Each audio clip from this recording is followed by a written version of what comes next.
పెసరపప్పు అనేది ఆరోగ్యానికి ఎంతో మేలు చేసే పప్పు దినుసు. ఇది ముఖ్యంగా ప్రోటీన్లు, తేలికపాటి జీర్ణశక్తికి ప్రసిద్ధి.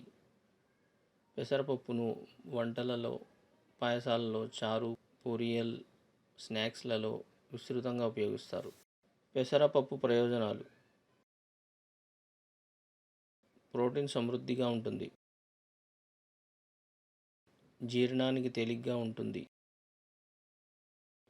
బరువు తగ్గించడంలో సహాయపడుతుంది, శరీరాన్ని శుద్ధి చేస్తుంది, హార్ట్ హెల్త్కి మంచిది, కాంతివంతమైన చర్మానికి సహాయపడుతుంది, శక్తినిస్తుంది, గర్భవంతుల ఆరోగ్యానికి మేలు. ఓకే ఫ్రెండ్స్, ఈ వీడియో మీకు నచ్చినట్లయితే సబ్స్క్రైబ్ చేయండి my channel healthy food videos.